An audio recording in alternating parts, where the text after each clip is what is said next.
Hi, I'm Kamali, taking you through the stories people are talking about and sharing around the world on NewsFeed today.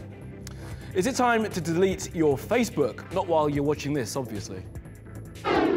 Saudi Arabia is changing. We'll tell you more about the Saudiization of the kingdom.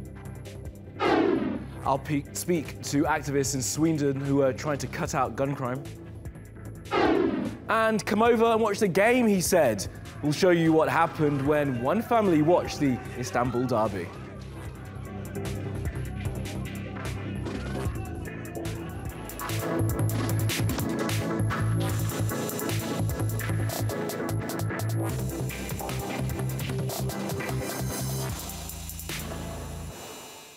Well, at the top of our news feed, and oh dear, there is more trouble for Facebook. Exclusive interviews and detailed reporting from Channel 4 News and The Guardian and Observer newspapers showed the way that Facebook details of as many as 50 million people and may have used it to manipulate elections.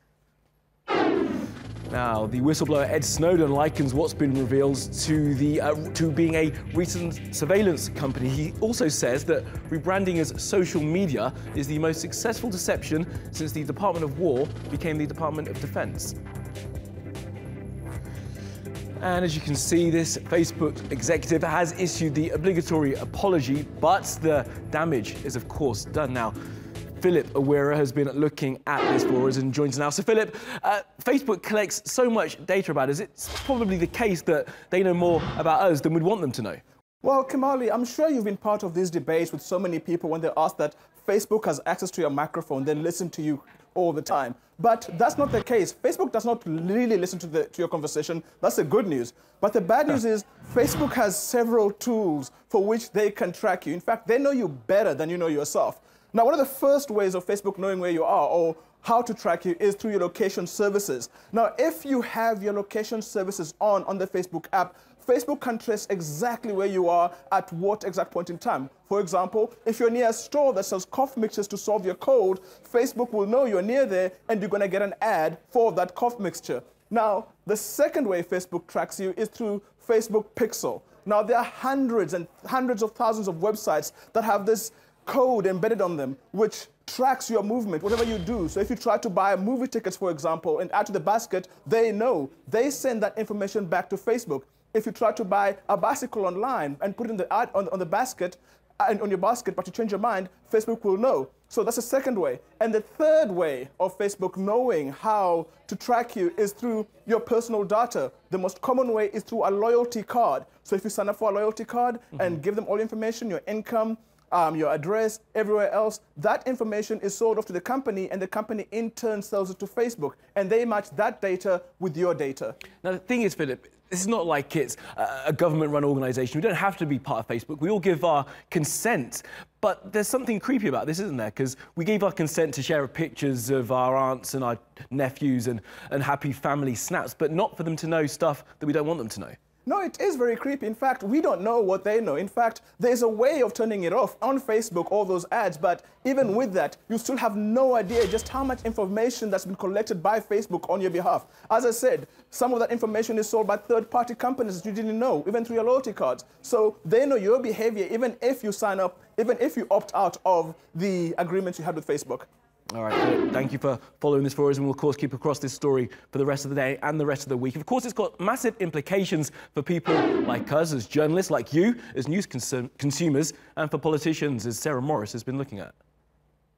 So digital political campaigning is kind of like the new norm, but you've got to remember 10 years ago it didn't really exist. So what we've got is all these companies that have sprung up in this space. It's pretty loosely regulated, and they've grown really fast over the last decade, but perhaps the legal and ethical issues surrounding them haven't grown quite as quickly. And so now we're playing this kind of game of catch-up. Here in the UK, there is already a parliamentary committee looking into fake news. They've already spoken to Cambridge Analytica and to Facebook, but they've called them back now following the Observer's revelations. They want to speak to them again. When it comes to Facebook, they actually want to speak to Mark Zuckerberg because they're saying they're really frustrated by the fact that Facebook's been sending these lower executives who can quite legally say, I don't know the answer to some of the harder questions they're being asked because it is above their clearance level. In the US, we're looking at a push from lawmakers there to try and make it new law that the online social platforms have to disclose who's paying for political advertising. And when you go to the EU as well, and they've been pushing perhaps the hardest in this space,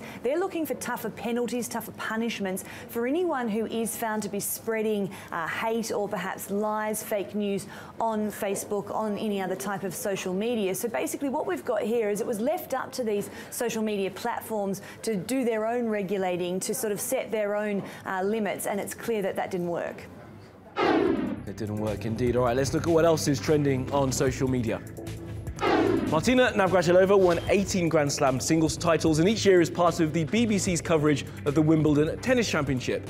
Now, in the latest example of the gender pay gap, she's revealed that she earns 10 times less than John McEnroe, who also works for the channel during the championship.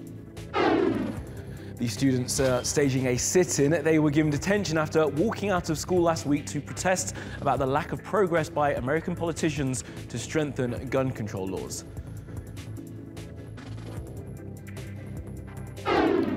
And of course, it was St. Patrick's Day over the weekend. This is Chicago, where they turn the river green every year. Now, there are millions of funny little videos we could show you, but I wanted to show you this one coming up now of the street sweeper in Dublin walking the parade route, giving out the high fives. What a guy.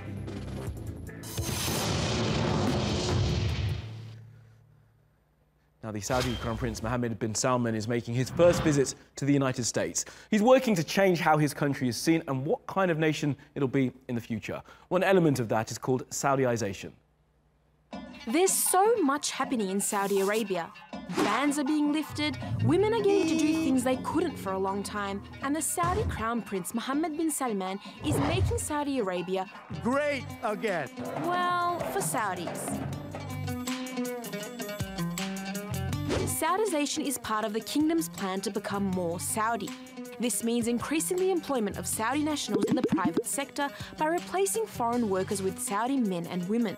There are currently over 11 million expats employed in Saudi Arabia's private sector, which relies heavily on foreign labour because many Saudis are reluctant to work in the service industry. Many foreign workers will lose their jobs from September 2018 onwards, as 12 sectors will become Saudi-only.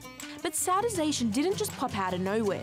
This plan's been in the making for decades, ever since the kingdom became oil-rich and began relying heavily on Pakistanis, Indians, Filipinos and other Arabs to fill the workforce. And Saudi Arabia has often been criticised for mistreatment of foreign workers. The most recent initiative of Saudiization was launched in 2011 by the Ministry of Labour, and as a result, almost 90,000 Indian workers were forced to leave the kingdom. The majority of Saudi's current population is below the age of 35, with an unemployment rate of 12%. The Saudiization plan promises to drop that to 7% by replacing foreigners with Saudi locals. We asked Sam, a foreign worker in the kingdom's private sector, for his thoughts on Saudiization. السعودة دي شيء كويس للسعوديين. حاجة حلوة لما البلد تساعد ولادها على العمل كواحد من ضمن ملايين وعمال هنا. فاحنا كلنا اكيد خايفين من مصيرنا المجهول. For many, less foreign workers means more money will stay inside the kingdom instead of being transferred overseas. But there's another reason why Saudis are so excited about the strategy. Companies are obliged to make sure that the Saudis they employ are happy with their jobs by providing them with appraisals, benefits, rewards and great salaries. The recent steps towards Saudiization coincide with other reforms aiming to boost the economy and quality of life in the kingdom. Reducing the number of unemployed Saudis across the country is a crucial part of Crown Prince Salman's reforms. But will Saudiization really help make Saudi Arabia great again? Now, when a 63-year-old man was killed by a grenade in the Swedish capital, Stockholm, it made international news out through some outlets. It seemed so out of place, it caught our attention too. Now, one of our producers suggested looking at the Facebook page where we're showing you now. Now, my Swedish is as good as you expect, but it says "Lag ner ditt vapen," which means put down your weapon. It was set up to try and reduce violence on Swedish streets and was set up by two brothers. One of them is Samir Amir and his brother Karim. And Samir joins us now from Stockholm. Samir, thank you so much for joining us. Good to speak to you. Now, of course, this guy getting killed a few weeks ago by the grenade, probably nothing to do with what you guys are doing, but what's it like for young people on the streets of Stockholm at the moment? Yeah, you know, it's very hard to explain, but the violence in Sweden, it has got worse since 5-6 years ago. It's been worse and worse, and the younger people have guns and weapons, and yeah, that's it. And where are they getting the guns from as well? Because the reporting before was that the guns were kind of coming in from the former Yugoslavia. Yes, that's what I read too. You know, like other people, I can just read the newspaper and see the news. But we all here in Sweden, we know the laborers in Sweden, it's not so good. You know, you can take in weapons and everything because it's open. You know, in Europe, all things is open. So it is just to come in Sweden, and then you have the weapons too. And the group, the page that you and your brother set up, as I said, my Swedish is terrible, but it's put down your weapon. What are you trying to get people to do in the community? We want the people to react, to do something. You know, we all live here. We live here together in our community, and we all people can do something, and that's what we want. You know, we can't forget we started this page 5 years ago. 5 years ago we was. No more. 2011 we start this page. What is it now? It's 2008. So are you getting enough? Do you think you're getting enough support though from like politicians and stuff in Sweden? Because there are some issues, haven't there, been recently with people coming into Sweden. There's been a rise of the far right. Are you getting enough support from people? Do you think in society to make sure that you guys can do the work you need to do? Yes, you know the politics. They have wake up now. This thing, it has been a national problem, and now they try to react. They try to do something, but we have been with this problem 5-6 years, 10 years. So it's kind of hard to do something now, and we can't forget we have many other groups here in Sweden who do stuff like we do. You know, we have in Gothenburg, Malmö, Stockholm, of course, a lot of groups, and some schools also have school programs. They work with violence. Yes. Absolutely. All right, man. Well, listen, we thank you very much for your time, and I wish you luck in your work. Thank you. All right, let me take you around the world for some other stories you need to know this Monday. And Snapchat has confirmed that the ad for a game which asked if you'd rather slap Rihanna or punch Chris Brown was in fact reviewed and approved by a human person. The company has also apologised again and pledged to investigate how it got online. As we told you on Friday, the ad and Rihanna's response helped wipe $1 billion off the company's value. A movie director called Terry Gilliam has got himself into trouble online for having an opinion on the Me Too movement. In comments to a French news agency, Gilliam downplays the abuse that some women suffered, and some in Hollywood have reacted very angrily indeed. The actor Ellen Barkin tweeted, "My hard-won advice, never get in an elevator alone with Terry Gilliam." Now, people are being killed by bombs sent in the mail in the city of Austin in Texas. Police say the packages and the death and injury they've caused could be hate crimes.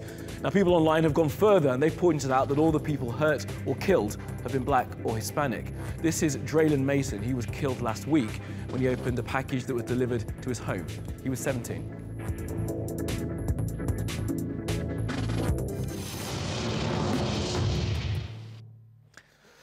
Now, don't let anyone tell you that video games are a waste of time. This one lets you spend your time with waste.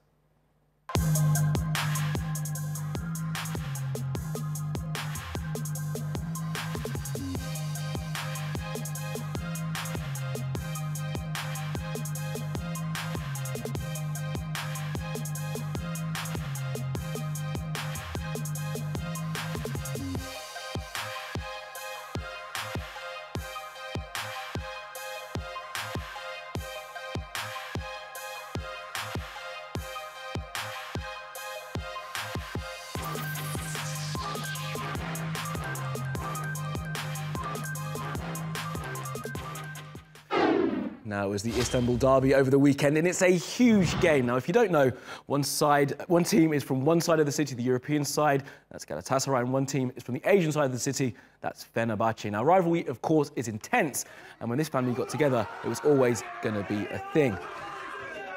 Now, in the last few minutes of the game, striker Tolga Cikerci missed a golden opportunity to win the game for Galatasaray. And as you can see, these people were not very happy. A chair is getting smashed. People are running around the room. The best part is when the mum comes in and says, "You guys do this every single time. Behave yourselves." The game ended 0-0. All right, that's all from us at NewsFeed. You can catch me 24/7 on Twitter. I'm at Kamali Melbourne. Make sure you follow us on Facebook and YouTube. Be sure to subscribe, and I will see you again tomorrow.